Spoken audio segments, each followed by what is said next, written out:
On June 17, 1985, at the Escondido High School, a small town in California, a teacher is about to show his students something very disturbing. We've reached the end of the school year. Final exams are over, and Bart Schwartz, a math teacher who is usually well-liked by his students, decides to show a VHS tape to his class. The movie starts. The video quality looks very amateurish. The footage shows a man wandering in his prison cell. He is then taken to an electric chair, and his execution is recorded on camera. The students are in shock. This footage looks disturbingly realistic. Mr. Schwartz insists that the students continue watching the movie. New scenes of violence that are in no way correlated with each other follow. In one scene, a man is attacked by a crocodile. In another, a woman jumps from a window of a 6th-floor building, and a monkey is also killed on camera. The students can't take this anymore. The footage is unbearable. One of the students, Cherry Forget, asks Professor Schwartz if she can leave the class. He flatly refuses. Cherry is forced to endure these unbearable images. The scenes of extreme violence continue, and Cherry can no longer stand it. She jumps up, determined to leave the classroom, but the teacher forces her to sit back down and continue watching the macabre movie. Cherry Forget was not the only one who was deeply shocked by this event. Diane Rees, another student in the class, was also traumatized by the viewing of this movie. Shortly after, both students filed a complaint, and Mr. Schwartz was suspended for 15 days before being reinstated in the high school. Why did he show this collection of images to his students? The movie that Mr. Schwartz showed his class that day is called Faces of Death. November 1986. 14-year-old Rod Matthews convinces Sean Ouellette, a boy of the same age, to accompany him to sell him some fireworks. However, on the way home, Rod violently struck Sean in the head with a baseball bat, killing him in cold blood. He then brought other children of the same age to the crime scene to show them the body. Rod threatened his friends that if they talk about the incidents to anyone, they would be next. Sean's body was found by the police a few days later. Rod was then tried for his crime and sentenced to life imprisonment, which he is still serving to this day. During his trial, Rod stated that he killed Sean after watching a VHS movie. This movie made him wonder what it felt like to kill someone. The title of this movie? Faces of Death. Why is this movie at the center of so many disturbing stories? And who is responsible for it? Today, I'm gonna tell you the story of a movie so shocking that it was banned in over 40 countries. A film that's considered one of the most disturbing of all time. Let me tell you the story of Faces of Death.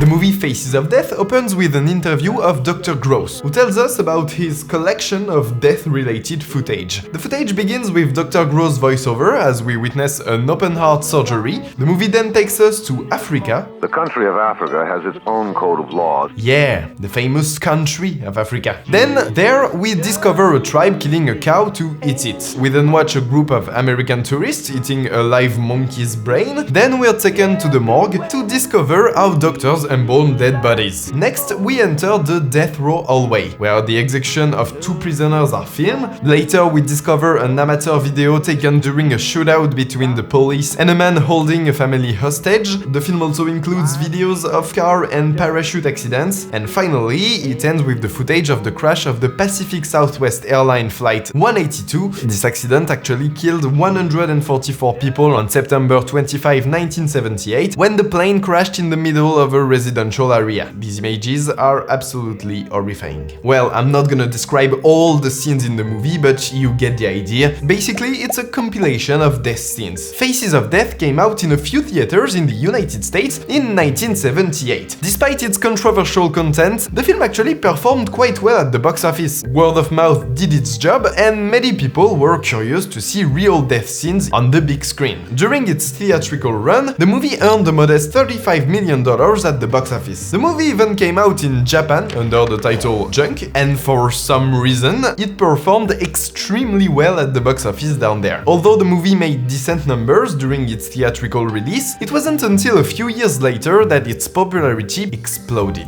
The 80s were the VHS era. People could now watch movies from their home by buying or renting VHS tapes in video stores. And it was thanks to these video stores that Faces of Death gained a new audience. However, However, before we discuss all that, we need to take a slight detour to the United Kingdom. Meet Mary Whitehouse, a conservative English activist who, starting in the late 1970s, made it her mission to save Great Britain from decline. Mary Whitehouse was known for her strong disapproval of explicit imagery, so basically every depiction of violence, sexuality and vulgarity. The battle, if we can put it that way, in which we're involved is a battle. It's a battle for the whole, I'm tempted to say the soul of the nation, that's not for me, but for the whole quality of our culture. She first targeted television by censoring a few Doctor Who episodes, but she ultimately found her true battleground in the gory, shocking and violent movies that came out on VHS. Therefore, Mary Whitehouse and the association she created, the National Viewers and Listeners Association, began campaigning in the early 80s against this group of movies they called the video nasties. So, what are video nasties exactly? Well, there isn't a clear definition of what a video nasty is, but basically it refers to movies that were shocking to the British conservative activists. It included movies like Evil Dead, The Driller Killer, Cannibal Holocaust, and of course, Faces of Death. In the House of Commons, we actually saw people eating live monkeys' brains. This is absolutely true. You may laugh. Today, all this may seem absurd, but the debate around video nasties launched a real moral panic in England for years. The media had a field day describing the atrocities depicted in these movies, and the significant portion of the British population started to believe that the root cause of all their problems was these obscene VHS tapes. More than a third of all children under the age of 7 have seen a video nasty. I have never seen a video nasty. I wouldn't. How can you judge on a video nasty? Oh, You've never easy. seen one. I actually don't need to see visually what I know is in that film. Research is taking place and it will show that these films not only affect young people, but I believe they affect adults as well. A list was then published. This list contained 72 films that were considered video nasties that should be banned in England. Many video rental stores had their VHS stocks seized by the police. Yeah, that's right, the British police really used time and resources to raid video stores during the 80s. Thousands of video cassettes were seized by the police, and among them, the police made a few mistakes.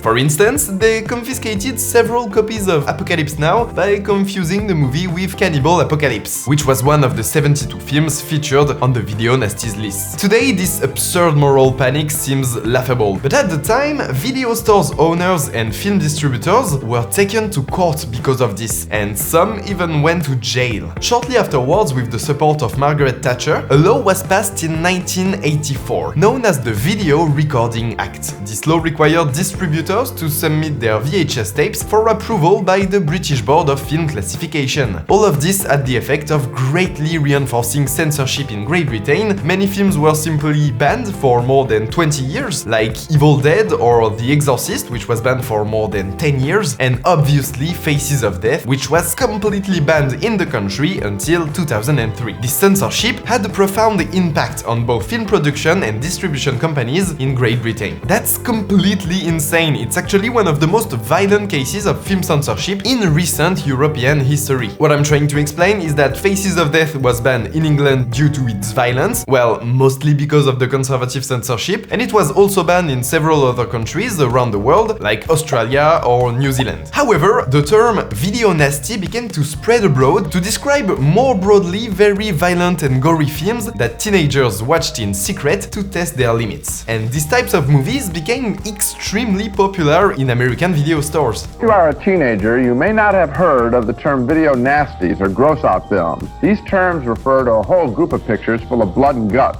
sometimes real, sometimes fake. The trend is so popular that some stores have devoted entire shelves to this gory stuff, and the most popular nasty of them all is a piece of trash called Faces of Death. The movie was a total hit in video stores. We can even find an article from 1985 about the movie in which a then young and completely unknown Quentin Tarantino is interviewed. Or should I say Quentin Tarantino, if I trust the spelling mistake in the article. When he was working at the Video Archives video stores in Los Angeles, he stated, "Faces of Death has remained in constant demand for nearly a year. The video is being rented out twice a week, which means it's almost always out." The movie became very very popular across the world. Kids and teenagers in every country wanted to watch it behind their parents' back. This popularity was largely helped by the tagline on the cover of the VHS, which said "banned in 46 countries," which was largely exaggerated because we saw previously that the movie was only banned in like 3 or 4 countries. Faces of Death became so popular that several sequels were produced, sequels that were also very popular in video stores. In fact, part of what made Faces of Death successful was the mystery surrounding its production. We are now in the mid-80s, almost a decade after the film's release, yet we still know very little about the film. Firstly, everyone is wondering whether the deaths shown on the screen are genuine. Although the footage appears authentic, we can't know for sure that Faces of Death is indeed a real documentary. Furthermore, the director signed the movie under a fake name, Conan Le Silaire, and nobody has been able to get an interview with him. So now we will attempt to uncover the true identity of the man behind Faces of Death and determine whether the deaths depicted on screen are genuine or not. But before I continue, I have to clarify something. Faces of Death is actually a Mondo film. Well, actually, it's not entirely a Mondo film, and firstly, I might need to explain what a Mondo film is. Let's take a quick detour and share with you the story of Prosperi and Jacopetti. Allow me to introduce Franco Prosperi and Gualtiero Jacopetti, a former scientist and a former journalist who began working together in the early 60s on a non-Thai documentary. This film was meant to show the crude reality of events happening around the world. It features images of a market in Hong Kong, a scene in a New York restaurant where customers are served canned insects, soldiers from Nepal dressed as women, chicks dyed in different colors to celebrate Easter in Rome. In short, the documentary includes a variety of scenes unrelated to each other, sometimes humorous and sometimes shocking. Their film, Mondo Cane, which roughly translates to A Dog's Life, was first screened at the Cannes Film Festival in 1962 as part of the official competition. Upon its release in theaters later that year, the documentary was a huge success. Its exotic, violent, shocking and sometimes humorous aspects greatly appealed to audiences. A sequel, Mondo Cane 2, was quickly put into production. However, during the film's production,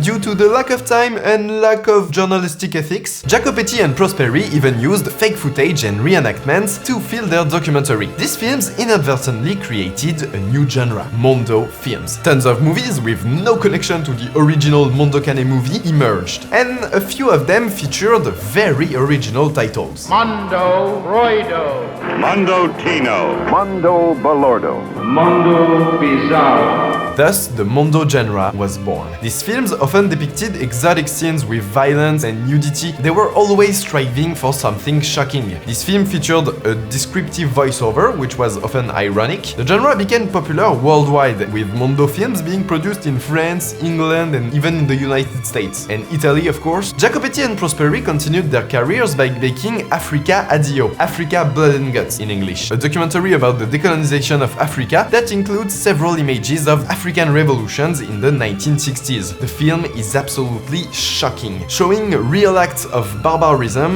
that are very difficult to watch. And the documentary team almost got killed during filming. Upon its release, the film was widely criticized for being racist, because it clearly suggests that African countries cannot function independently without the help of colonial powers. Carlo Gregoretti, a journalist, was invited by Jacopetti on the set of Africa Addio. After returning to Italy, Gregoretti wrote an article for the newspaper L'Espresso that caused public outrage. According to him, Jacopetti's team allegedly organized the murder of 3 young Congolese boys aged 10 to 12 with the help of South African mercenaries. It's very difficult to know whether the team asked the mercenaries to kill the young rebels for the cameras, whether they filmed an execution that was going to happen regardless, or whether the execution was going to happen but the cameras were not ready to shoot, and the documentary team asked the soldiers to wait until they started filming before executing the young boys. Either way, it's super dark. After Jacopetti returned to Italy, he and his 2 cameramen were taken to court to clarify the matter. Eventually, the charges against Jacopetti and his team were dropped. However, it's still unclear what really occurred in Africa during the shooting of the movie. And I should mention here that Jacopetti married a 13-year-old girl in the early 60s, and he was also involved in some questionable activities activities with underage girls, clearly this guy was not a great human being. As I told you before, when Africa Addio was released, it was widely criticized for its racist content. So to improve their public image, Prosperi and Jacopetti decided to create a new film that would be deeply anti-racist. The goal with this new film was fairly simple, it was to denounce racism. The result? Goodbye Uncle Tom, a mockumentary about slavery that's considered one of the most racist movies in the history of cinema. I won't dwell too much on Goodbye Uncle Tom, it's truly one of the most bizarre and mind-bending films in history, but we've already gone off topic quite a bit with Mondo films and the story of Jacopetti and Prosperi, so I'll move on so we can get back to Faces of Death. The Mondo film genre continued to thrive in the 60s and the 70s. These films, also known as shockumentaries, underwent several mutations and transformations over the years. This eventually led to the creation of films like Cannibal Holocaust in 1980, which incorporated the tropes of the Mondo films directly into the movie. In the movie, we discover a film crew setting out to make a documentary about indigenous people in the Amazon. Just to give you an idea how Alan and the others worked, everything you just saw was a put-on.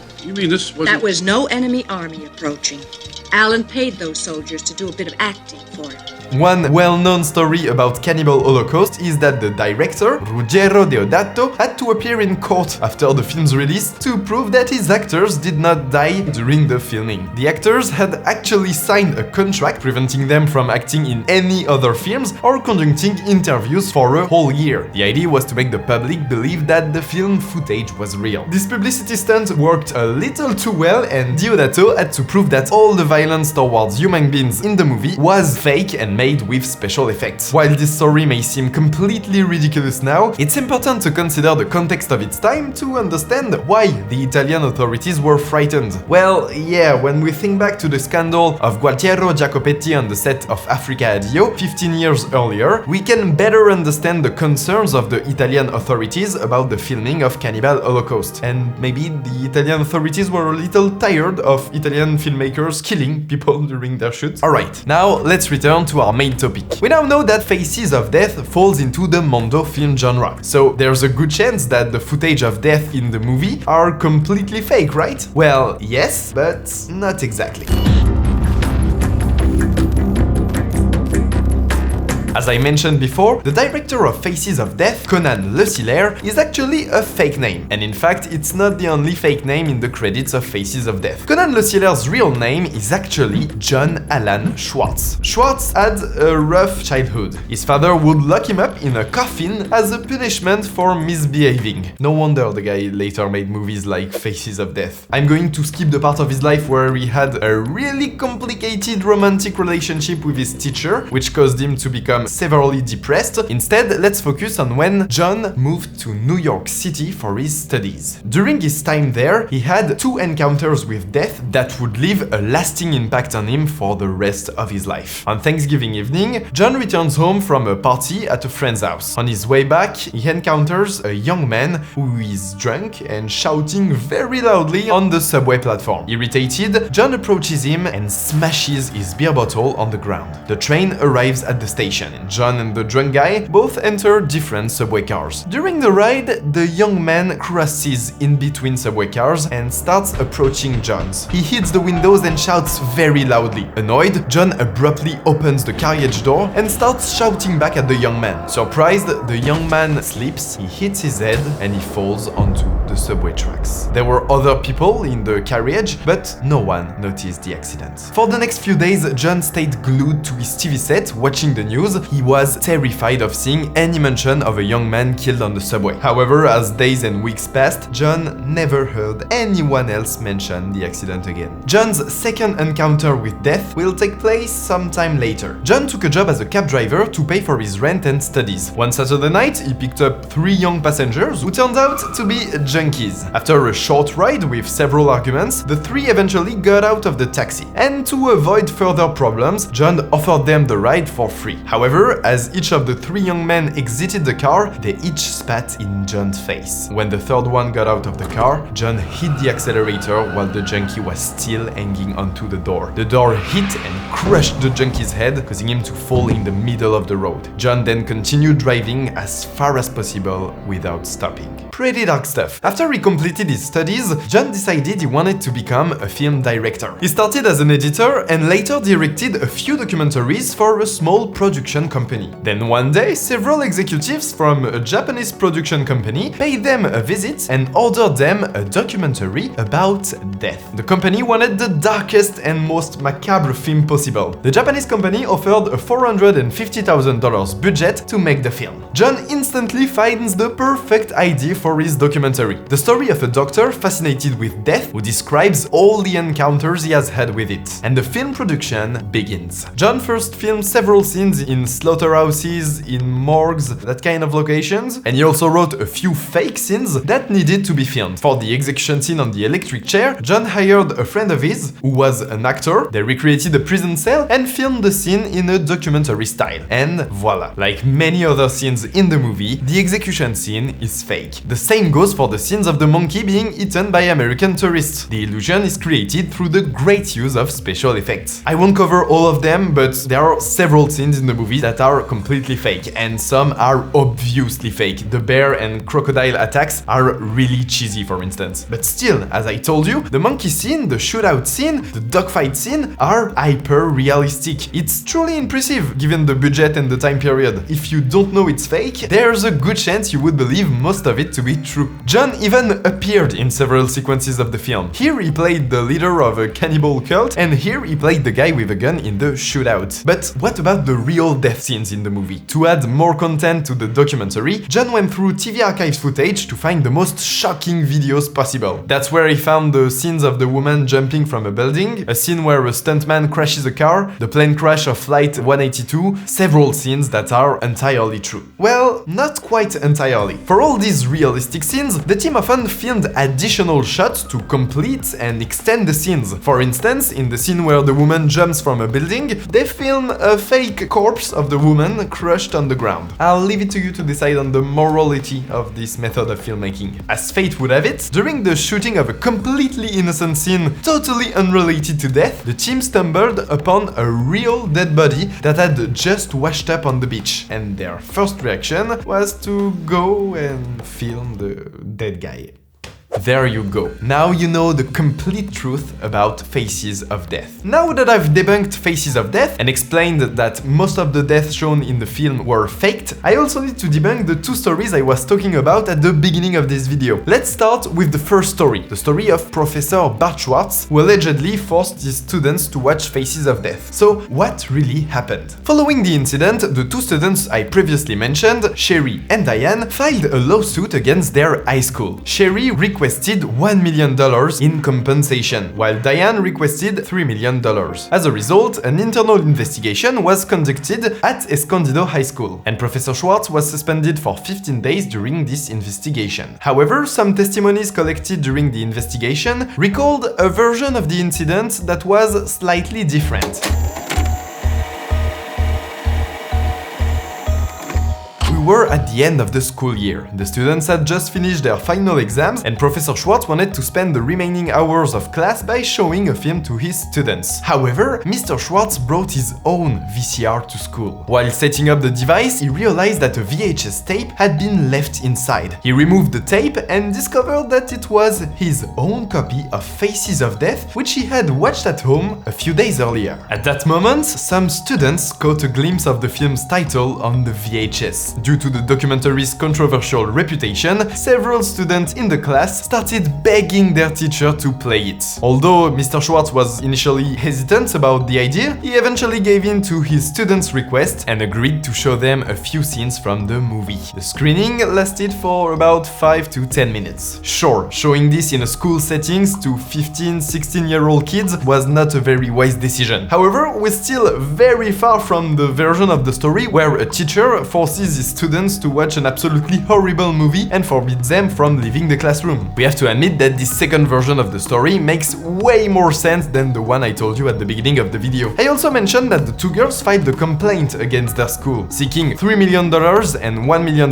in damages. The school's insurance company ultimately decided to settle the matter outside of court, paying approximately $50,000 to each of the teenagers. Regarding the second story, the one about the murder of Sean Houellette by his classmate Rod Matthews, sadly everything about that is true. Rod did kill Sean in cold blood and was subsequently jailed for it. He did claim that it was the movie Faces of Death that inspired him to kill, but come on, you don't kill someone just because you watched a movie. Rod Matthews clearly had a problem, and it's highly likely that he would have committed the same murder even if he had never seen Faces of Death. Movies, no matter how violent, do not turn people into murderers. Returning to the film, I mentioned earlier that it had spawned sequels, but more broadly, Faces of Death inspired an entirely new horror subgenre. After the success of the film and its sequels, a new small franchise emerged, Faces of Gore, which completely copies the concept of Faces of Death, showing death compilations in a documentary style. Later, in the 90s, the Traces of Death saga was created, and these movies really seem awful, because they only feature real death scenes. I didn't want to subject myself to that, so I didn't watch them. All the comments I read online about the movies said it was really not fun to watch. In short, the Traces of Death films are extremely shocking, and I highly recommend that you do not look into them. To continue the legacy of Faces of Death, a remake is currently in the works at Legendary Pictures. Sure, the idea seems a bit crazy, but I'm quite curious to see what they make of it. To discover another insane story of how two guys stole the body of Charlie Chaplin, you can click on this video. Don't forget to subscribe and to click on the notification bell. I'll see you in the next video. Bye bye.